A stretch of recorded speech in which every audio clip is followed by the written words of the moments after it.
Imagine 150-meter armored train loaded with 300 tons of gold disappears into a mountain tunnel in the last days of Nazi Germany. 80 years later, the entire country is frantically digging through the earth, hoping to find treasure worth billions of dollars. But what if the most shocking truth is not what is inside the train? Why it has been hidden so carefully until today? By the end of this video, you will know what dark secret is buried in Polish mountains. The Polish city of Breslau, today Wrocław, is surrounded by the Red Army. The city is dying. Nazi governor Karl Hanke declared the city a fortress. He ordered everyone to fight to the death. German soldiers barricade the streets. They flip over trams to stop Soviet tanks. This is madness. But in the basements of the Reichsbank and police headquarters, something different is happening. Under the cover of night, heavy boxes are loaded onto trucks. Gold, jewels, paintings, treasures stolen from all over Europe. Herbert Klöser, an SS officer, later admitted to the Polish intelligence that he had personally transported 50 boxes of gold from Breslau. He said the boxes were transported by horse high into the Uhlengebirge, Owl Mountains, near the Czechoslovakian border. Then he claimed that he fell off his horse and was injured, so he could not see where the treasure was hidden. Pretty convenient, isn't it? But there is more. Next is the testimony of 15-year-old Gotthard Welz. He claims that on a cold January night in 1945, he saw an unusual, heavily loaded train. The train moved slowly and carefully in the darkness near his home in Wałbrzych. The boy didn't realize that his vision would haunt him for life, because that train, it disappeared in the Polish mountains. To understand the mystery, we must go deep underground.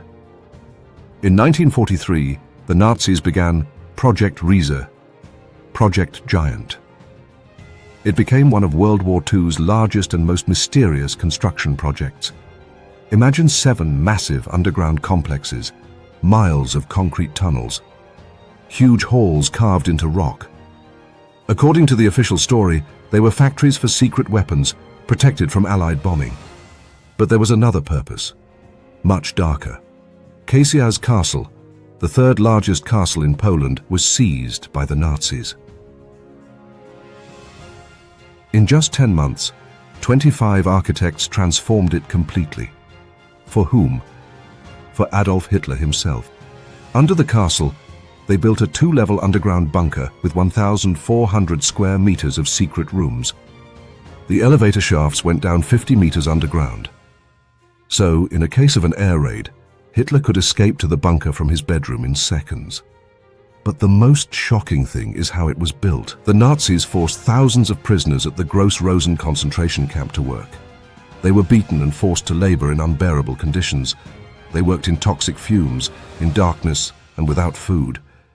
The average life expectancy of a prisoner working in these tunnels was only 2 to 3 months. When a prisoner died, another would take his place. Their bodies were sealed into the walls. They are still there, in the concrete walls. Thousands of skeletons buried during construction. The numbers are staggering.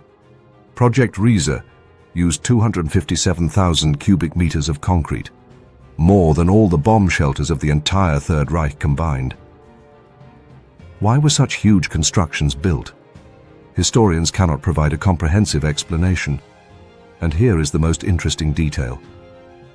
Satellite pictures show a narrow-gauge railway that connects Kasia's castle directly to kilometer 65, the exact location where the gold train reportedly vanished. Many tunnels are still sealed, uninspected. What secrets lie behind those walls? August 2015. The world explodes with news.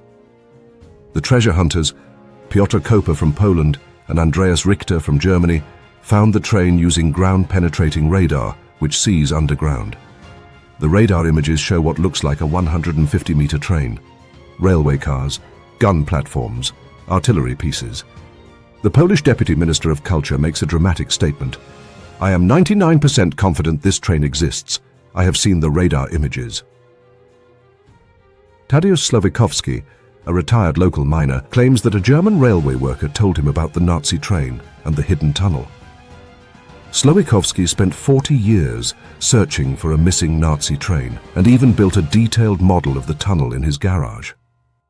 Gold fever spreads. Thousands of tourists rush to the railway embankment. The Polish army arrives. International media shouts, "The find of the century."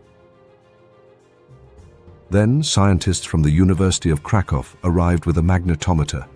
The verdict from Professor Janusz Madej is harsh. There is no train here. Maybe a tunnel or geological anomalies, but not a 150-meter armored train. The treasure hunters, Koper and Richter, refused to accept this. They received permission to dig and organized a group of 64 people. August 2016. Excavators began digging 3 trenches, each 6 meters deep. World media cameras recorded every movement. First week, nothing. Second week, granite boulders. Glacial deposits are millions of years old. Third week, Koper and Richter say they need to dig deeper. But the authorities have banned further excavations. The trenches were filled with earth. Final result? No train, no tunnel, no gold. The world laughs. However, something strange begins to happen in April 2025, just a few months ago. The authorities in Wałbrzych received an anonymous letter. The author claims to have discovered 3 12-meter-long railway cars hidden in a camouflaged tunnel with sliding steel doors. Inside are precious metals, gold. Attached are the geodetic coordinates, terrain profile, and detailed maps, and also the testimony of a person who lived there during the war. City spokesperson Kamila Świerczynska told local media, "This message looks factual and contains realistic and precise information." However, the most interesting detail is, the author does not ask for a reward. He simply shares the location. Why? Why reveal this secret after 80 years of silence, trying to clear his conscience, sensing death approaching? Or is this disinformation, a false trail created to divert attention from something else? Nobody knows. The truth stays hidden. Let's answer some simple questions. Was there Nazi gold, and where did it go? Between 1939 and 1945, the Nazis committed the greatest robbery in history. They stole gold reserves from national banks across Europe. They stole jewelry, gold, and art objects from ordinary European citizens. But the worst thing was that they robbed concentration camp victims of their rings, watches, and even gold dental crowns. All this gold was melted down and sold. The Nazis stole 5 million valuable objects from Europe. After the war, 4 million of these were returned. This means that 1 million items are still missing. It is known that the Germans sold the stolen cultural treasures to private collectors and museums in various countries.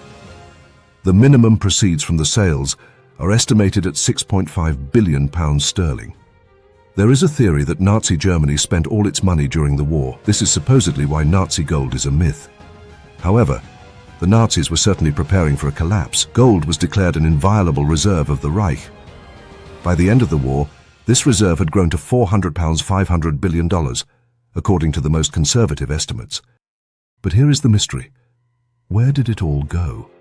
In May 1945, American soldiers intercepted a train in Austria. On board were gold from the Hungarian National Bank, as well as jewelry, gold, silver, and artworks seized from private persons.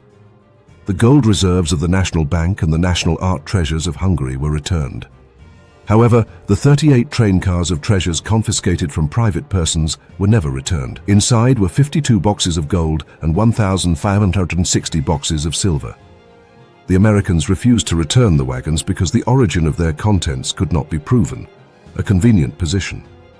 After World War II, American soldiers discovered 100 tons of Reichsbank gold and other valuables in salt mines near the town of Merkers. Experts estimated the total value of the Merkers mine treasures at $500 million, $300 million of which was gold.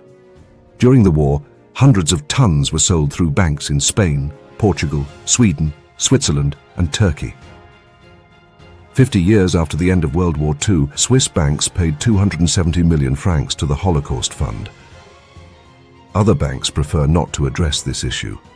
Some of the Nazis' gold was found, but most of it disappeared without a trace. According to conservative estimates, at least 200 tons of gold are missing. Historians believe that some of the gold remains in secret bank accounts. Some of it may be buried in European forests, or the treasure may have already been spent and is gone forever. Mystery 1.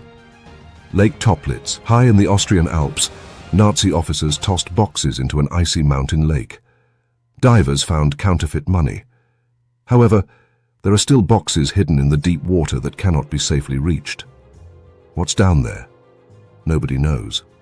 Mystery 2. Argentina. German submarines reportedly delivered Nazi treasures to its coast. Some claim that $200 million worth of gold and diamonds were buried there. Local sources describe secret Nazi landings. However, nothing has been proven. One submarine, the U-530, surrendered in Argentina 2 months after the war ended. The crew destroyed all their records. Why? What were they hiding? Mystery 3. Our golden train, which disappeared in Poland in 1945, carrying 300 tons of gold. It was never found. The mayor of Wałbrzych, the city where the train vanished, honestly admits, "Rumors about the train bring us $200 million in tourism revenue. It doesn't matter if the train is real. The mystery makes my city rich."